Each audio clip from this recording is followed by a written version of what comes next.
I am gonna kick Mark McKinney's ass, yeah!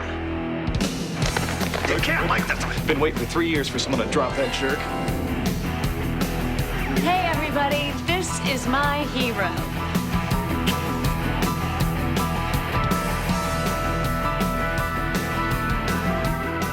You the man.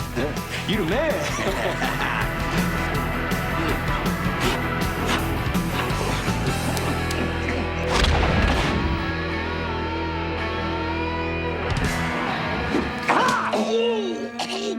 Jeez, I'm sorry. Are you all right? Take a deep one, man.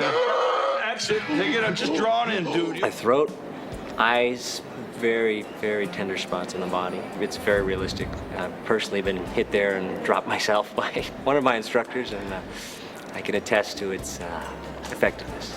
Really try to hit me, all right? Oh, all right.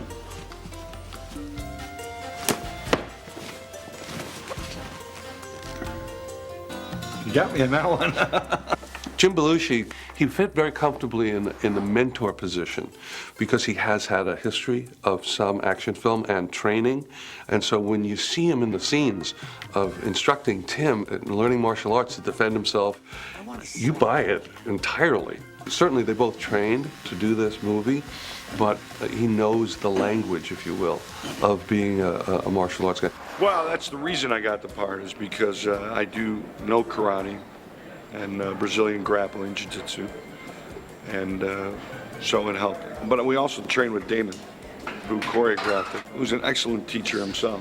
For film, you have a combative style of martial arts and you have a theatrical style of martial arts.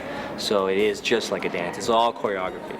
You have some films that are very over-the-top martial art films, which are great and fun, but you can get away with wild, fancy, flying kicks, or, if you want to go to Hong Kong style, using wires and things like that. But we're sticking with stuff that would be effective in actual combat, or someone had to defend themselves. Those types of moves that are functional. So in the beginning, I'll demonstrate, and we'll all start to walk through, and then maybe I'll work with just Tim, playing Jim, and then I'll work with Jim, playing Tim.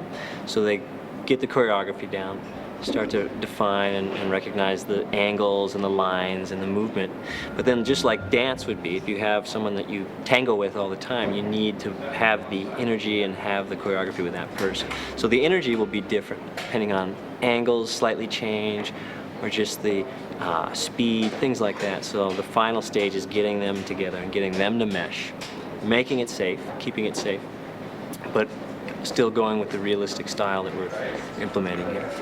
The story stuck out before even the martial arts, and it's a really neat, layered story about why people fight, what motivates us, our fears, our weaknesses so much, our ego.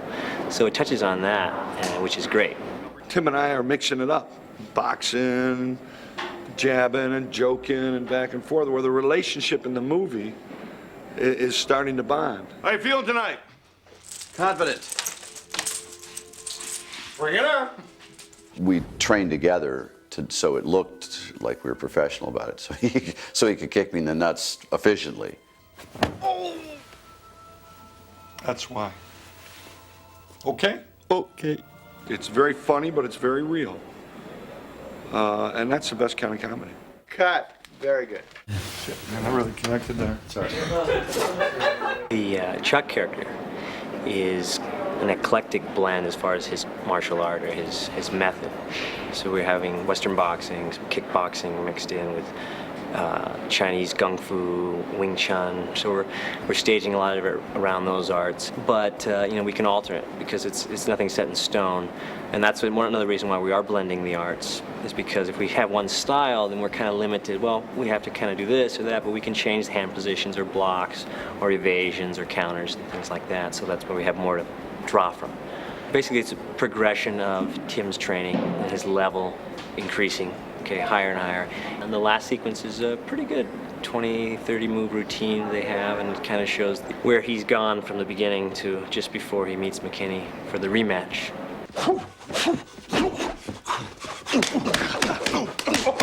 Okay. You are winded. You take 5. The 10-year parking lot at 8 a.m. You got it?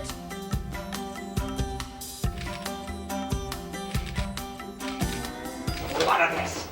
This has got to be unsettling to another.